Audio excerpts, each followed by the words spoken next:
ദൈവനാമത്തിന് മഹത്വമുണ്ടാകട്ടെ. എന്നെ കേൾക്കുന്ന എല്ലാ പ്രിയപ്പെട്ടവർക്കും വേഗം വരുന്ന കർത്താവായ യേശു ക്രിസ്തുവിൻ്റെ നാമത്തിൽ ഞാൻ എൻ്റെ സ്നേഹവന്ദനങ്ങളെ അറിയിക്കുന്നു. സന്തോഷത്തോടെയുള്ള ഒരു ബന്ധത്തിൻ്റെ പ്രത്യേകത എന്താണെന്ന് വെച്ചാൽ, സ്നേഹിക്കപ്പെടുന്ന വ്യക്തി താൻ ആരാണെന്ന് ചിന്തിക്കുന്നതിൽ വളരെ ഫ്രീ ആയിരിക്കും. ചിരിക്കുന്നതിലും കൂടെ കരയുന്നതിലും എല്ലാം. അങ്ങനെയുള്ള ബന്ധത്തിൽ ഒരിക്കലും ഹൃദയത്തിൽ ഒരു അസൂയ തമ്മിലുണ്ടാകത്തില്ല. വോൾട്ടർ വിഞ്ചൽ ഇങ്ങനെ പറഞ്ഞിട്ടുണ്ട്, a real friend is one who walks in when the rest of the world walks out. ലോകം മുഴുവനും നിന്നെ വിട്ട് പിന്മാറിപ്പോകുമ്പോൾ നിൻ്റെ അടുക്കിലേക്ക് ഓടിക്കയറി വരുന്നവനാണ് വാസ്തവമായ ഫ്രണ്ട്, ദ റിയൽ ഫ്രണ്ട്. രണ്ട് വ്യക്തിത്വങ്ങൾ തമ്മിൽ യോജിക്കുന്നത് രണ്ട് കെമിക്കൽ സബ്സ്റ്റൻസ് തമ്മിൽ യോജിക്കുന്നത് പോലെയാണ്. ഒരു റിയാക്ഷൻ നടക്കുകയാണെങ്കിൽ നമുക്കറിയാം രണ്ട് പേരിലും വ്യത്യാസം വരും എന്ന്. നല്ല ബന്ധങ്ങൾ തുടർന്ന് മുന്നോട്ട് പോകുമ്പോൾ കാർമേഘം കയറി വന്നാലും പാട്ടുപാടി നല്ല കാലാവസ്ഥ സൃഷ്ടിക്കാൻ അവർക്ക് കഴിയും. ദൈവത്തിലെ ചില നല്ല ബന്ധങ്ങളിലും അൺസർട്ടനായിട്ടുള്ള ഔട്ട്കം വരാം. ജീവിതം മെസ്സിയായി തീരാം. എന്നാൽ യേശു നായകൻ നമ്മുടെ മുമ്പിൽ നായകനായിട്ട്, നടത്തിപ്പുകാരനായിട്ട് ഉണ്ടെങ്കിൽ നീ ഭയപ്പെടുകയേ വേണ്ട.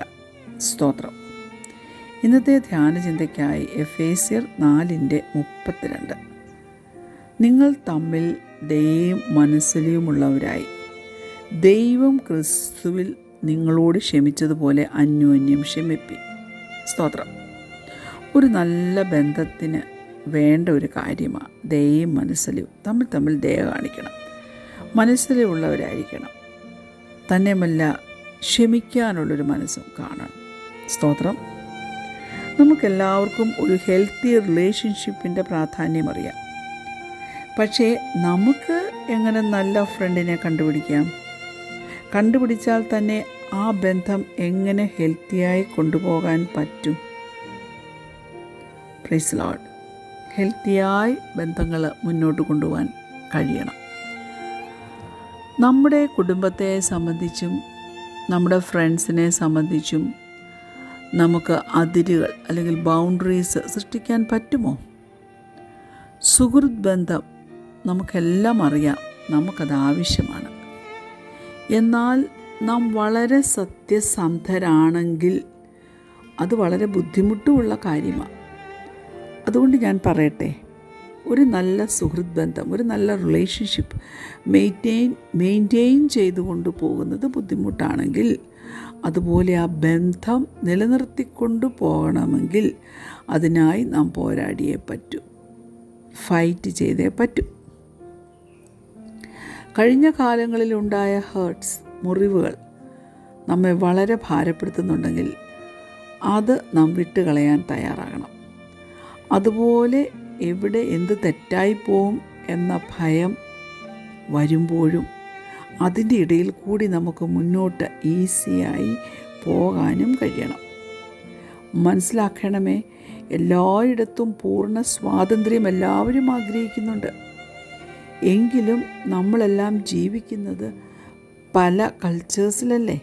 യെസ്, നമ്മളെ പൂർണ്ണ സ്വാതന്ത്ര്യം അനുഭവിക്കാനാണ് ദൈവം സൃഷ്ടിച്ചിരിക്കുന്നത്. പക്ഷേ അതിൽ തെറ്റില്ല.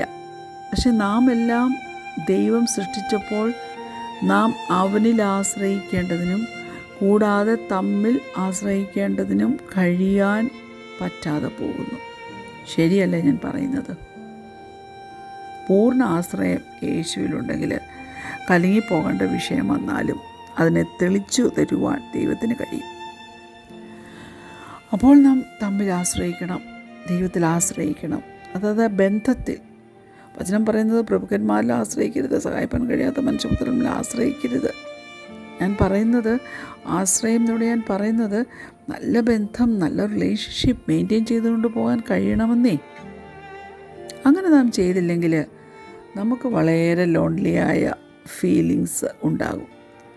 നാം ഐസൊലേറ്റഡ് ആണെന്ന് തോന്നുകയും ചെയ്യും. ഏറ്റവും ആദ്യത്തെ സംഭവം നോക്കാം. ഉൽപ്പത്തി പുസ്തകം 2-ാം അധ്യായം അതിൻ്റെ 18-ാം വാക്യം ഇങ്ങനെ പറയുന്നു. Genesis chapter 2 verse 18. അനന്തരം യഹോവയായ ദൈവം മനുഷ്യനേകനായിരിക്കുന്നത് നന്നല്ല, ഞാൻ അവന് തക്കതായൊരു തുണ ഉണ്ടാക്കി കൊടുക്കും എന്ന് അരുളി ചെയ്തു. സ്തോത്രം. ഉൽപ്പത്തി 2:18 ഇങ്ങനെയല്ലേ പറയുന്നത്. അതുകൊണ്ട് നമുക്ക് പറയാൻ പറ്റും, ഏകാന്തത അല്ലെങ്കിൽ ലോൺലിനെസ് ദൈവത്തിൽ നിന്നല്ല. എന്നാൽ ദൈവമക്കളെ, നാം ഇന്ന് ജീവിക്കുന്നത് ഈ കാലഘട്ടത്തിൽ, പ്രത്യേകിച്ച് ഈ പാൻഡമിക്കിൻ്റെ പീരീഡിൽ ഏറ്റവും ഐസൊലേറ്റഡ് ആയിട്ടുള്ളൊരു സമയത്താണ് അല്ലേ. അതായത് ഈ പാൻഡമിക്കിൽ നാം ഐസൊലേറ്റഡ് ആയിട്ടില്ലേ? ഇരിക്കുമ്പോൾ ഒറ്റപ്പെട്ടു പോയി എന്ന് തോന്നുന്നില്ലേ? എന്നാൽ ഞാൻ പറയട്ടെ, ഒറ്റപ്പെട്ടു പോകരുതേ. ആ ഫീലിങ്സിനെ വിട്ടുകള. ഒരു നിമിഷം ഒന്ന് ചിന്തിച്ചേ. എന്തെങ്കിലും ഒരു ബന്ധം ഒന്ന് ബിൽഡപ്പ് ചെയ്യാനായിട്ട് ജീവിതത്തിൽ മടിച്ചു നിൽക്കുകയോ അറച്ചു നിൽക്കുകയോ ക്ഷീണിച്ചു നിൽക്കുകയോ സഹിച്ചു നിൽക്കുകയോ ചെയ്തിട്ടുള്ള ഒരു സമയം ഓർമ്മയിൽ വരുന്നുണ്ടോ? നീ നിരസിക്കപ്പെട്ടു പോകുമോ, അതായത് റിജക്ഷൻ സംഭവിക്കുമോ എന്ന ഭയമാണോ? അതോ നീ അതാണ് നല്ലത് എന്ന ഒരു അനുമാനമാണോ കാരണം? ആഴത്തിലുള്ള ബന്ധം എല്ലാ മനുഷ്യരും ആർത്തിയോടെ കൊതിക്കുന്ന ഒന്നാണ്. പക്ഷേ വളരെ കുറച്ച് മനുഷ്യർക്കേ അത് അച്ചീവ് ചെയ്യാൻ പറ്റിയിട്ടുള്ളൂ. ഞാൻ ഓർക്കുകയാണ് അതിന് കാരണം, ആരും സ്കൂളിൽ എങ്ങനെ ഫ്രണ്ട്സിനെ ഉണ്ടാക്കാം എന്നൊന്നും പഠിപ്പിച്ച് കാണില്ല. എന്നാൽ ഞാൻ പറയട്ടെ, ദൈവവചനം മുഴുവനും ജ്ഞാനത്താൽ നിറഞ്ഞു നിൽക്കുകയാണ്. അതിനകത്തുള്ളത് നമുക്കെവിടെയും ആപ്ലിക്കബിളാണ്. ധൈര്യത്തോടെ അത് ഏറ്റെടുത്ത് നമുക്ക് വേണ്ട ബന്ധങ്ങൾ, എസ്പെഷ്യലി നമുക്ക് ചുറ്റുമുള്ളത് മനസ്സിലാക്കി അതിൽ ഇൻവെസ്റ്റ് ചെയ്യുവാനിടയാകണം. അങ്ങനെ വരുമ്പോൾ ഇവരുമായി ഒരു നല്ല ബന്ധം തുടങ്ങണമെന്ന് ആഗ്രഹിച്ചവരോടും കൂടെ ബന്ധമുണ്ടാക്കുവാൻ പറ്റും. ചിലപ്പോൾ ഒരു ഫ്രണ്ടാകാം, അല്ലെങ്കിൽ ഒരു മെൻറ്ററാകാം, അല്ലെങ്കിൽ ഒരു ഫാമിലി മെമ്പറായിരിക്കാം. അവരെ നമുക്ക് നമ്മുടെ ജീവിതത്തിൽ ധൈര്യത്തോടെ ഇൻവൈറ്റ് ചെയ്യാൻ കഴിയണം. ഇൻവൈറ്റ് ചെയ്യാൻ ക്ഷണിക്കണം, നമ്മൾ ഇൻവൈറ്റ് ചെയ്യണം. അങ്ങനെയാണ് സുഹൃത്ത് ബന്ധം ഉടലെടുക്കുന്നത്. ഈ ഐഡിയ നിങ്ങൾക്ക് ചിലപ്പോൾ ഇപ്പോൾ കേൾക്കുമ്പോൾ തണുത്തതായി തോന്നുകയാണെങ്കിൽ ദൈവത്തിലെ നിൻ്റെ ചിന്ത നീ മാറ്റണം. അങ്ങോട്ടും ഇങ്ങോട്ടും ഉപകാരമുള്ള ഒരു ഗിഫ്റ്റായി ഇതിനെക്കുറിച്ച് കാണുക. അപ്പോൾ ഈ കൂട്ടർക്കും അവരുടെ ജീവിതത്തിൽ കാണുന്ന ചില സംഗതികളെക്കുറിച്ച് സംസാരിക്കാൻ പറ്റും. ഹല്ലേലൂയ.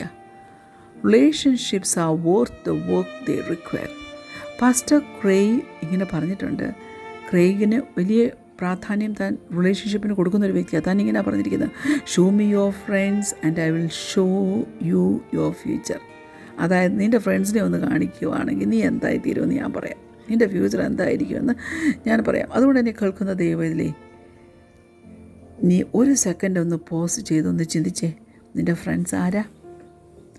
അതുപോലെ അവരെ പോലെ നിൻ്റെ ഭാവിയാകുവാൻ നീ ആഗ്രഹിക്കുന്നു. ഏത് വ്യക്തിയെക്കുറിച്ചാണ് എൻ്റെ ഭാവി അവരുടെ ഭാവി പോലെ ആയിരിക്കാൻ നല്ലതായിരുന്നു എന്ന് നീ വിചാരിക്കുന്നത്? ഒരു കാര്യം ചെയ്ത് നീ സ്ട്രാറ്റജിക്കലി ഫ്രണ്ട്സിനെ തപ്പിപ്പിടിച്ചെടുക്കുക. എങ്ങനെ ഒരു ഫ്രണ്ടിനെ, നിൻ്റെ ഫ്യൂച്ചർ എങ്ങനെയായിരിക്കുമെന്ന് നീ ആഗ്രഹിക്കുന്നതോ അതുപോലെയുള്ളൊരു ഫ്രണ്ടിനെ തിരഞ്ഞെടുക്കാൻ പറ്റണം. ഓക്കെ, വേറൊരു കാര്യം പറയട്ടെ. മോണിറ്ററിങ് അല്ലെങ്കിൽ മെൻറ്റർ എന്ന് പറഞ്ഞാൽ വിശ്വസ്തനായ ഒരു ഉപദേഷ്ടാവിനെ നിനക്ക് ആവശ്യമാണോ? എങ്കിൽ അങ്ങനെ ഒരു റിലേഷൻഷിപ്പ് സ്റ്റാർട്ട് ചെയ്യാൻ പറ്റുമോ? നീ നിൻ്റെ ഫ്യൂച്ചർ ഭാവിയെക്കുറിച്ച് ചിന്തിച്ചപ്പോൾ എന്താ ചിന്തിച്ചത്?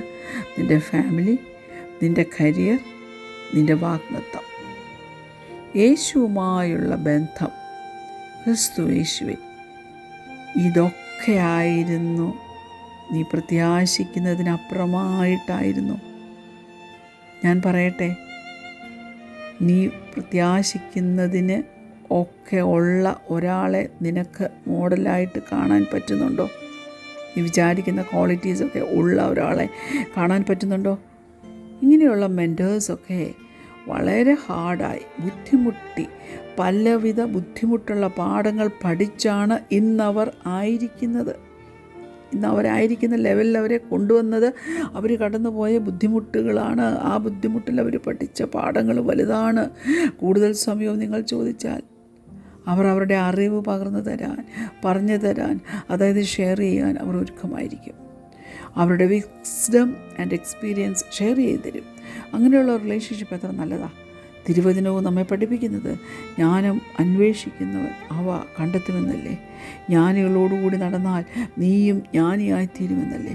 നിൻ്റെ ജീവിതത്തിലെ ഏതെങ്കിലും സ്പെസിഫിക് ഏരിയയിൽ നീ വളർച്ച ആഗ്രഹിക്കുന്നുവെങ്കിൽ നിൻ്റെ ചുറ്റുമുള്ളവരിൽ ആ ഏരിയയിൽ എക്സൽ ചെയ്തവരെ നീ മെൻറ്ററാക്കുക. Paul was a mentor to Timothy. അപ്പോസ്തല പ്രവൃത്തി 16 കഴിഞ്ഞിട്ടാണ് ഈ മെൻറ്ററിങ് തുടങ്ങിയത്. ആദ്യം തൊട്ട് സുവിശേഷം എങ്ങനെ ഷെയർ ചെയ്യണമെന്നുള്ളത് ഈ ഹല്ലേലൂയ നമ്മുടെ ഏറ്റവും നല്ല ഒരു മെൻറ്റർ നമുക്ക് പറഞ്ഞു തരും. ഇവിടെ പോൾ തിമോത്തിക്കെല്ലാം പറഞ്ഞു കൊടുത്തു. പൗലോസ് തിമോത്തിയോസിനെല്ലാം പറഞ്ഞു കൊടുത്തു. As you perceive A mentor, ഞാൻ പറയട്ടെ, തുടക്കത്തിൽ നിനക്കേതെങ്കിലും ചോദിക്കുന്നതിന് ബുദ്ധിമുട്ട് തോന്നിയാലും ഹല്ലേലൂയ എൻ്റെ ലോങ് ടേം ഗ്രോത്തിന് ഇതാവശ്യമാണെന്ന് മനസ്സിലാക്കി നല്ല റിലേഷൻഷിപ്പ് മെൻറ്ററുമായിട്ടും കീപ്പ് ചെയ്യുവാൻ തക്കവണ്ണം ശ്രമിക്കണം. കർത്താവ് അതിന് നിങ്ങളെല്ലാം സഹായിക്കട്ടെ. ഞങ്ങളെ സ്നേഹിക്കുന്ന ഞങ്ങളുടെ നല്ല ദൈവമേ, സ്വർഗ്ഗീയ പിതാവേ, നല്ല സമയത്തിനായിട്ട് ഞങ്ങൾ അതിനെ സ്തുതിക്കുന്നു, സ്തോത്രം ചെയ്യുന്നു. കർത്താവേ, നീ ഉണ്ടാക്കിയ ദിവസം എത്ര മനോഹരം. ഈ ദിവസത്തിൽ ദൈവത്തിൻ്റെ മനോഹാരിത കണ്ട് സന്തോഷിച്ച് കർത്താവേ, നീയുമായിട്ടുള്ള ഞങ്ങളുടെ ബന്ധം, ഞങ്ങൾ മറ്റുള്ളവരുമായിട്ടുള്ള ഞങ്ങളുടെ ജീവിതചര്യയിലെ ഞങ്ങളുടെ ബന്ധം, ഞങ്ങളുടെ ഫ്രണ്ട്സുമായുള്ള ബന്ധം, ഇതെല്ലാം കർത്താവ് അറിയുന്നു, കർത്താവ് കാണുന്നു. കർത്താവ് ഒരു വിടുതൽ തെരുമാറാകണം. ഓരോരുത്തരെയും സഹായിച്ചായിട്ട് യേശുവിൻ്റെ നാമത്തിൽ തന്നെ ആമേൻ. Praise the Lord. God bless you all.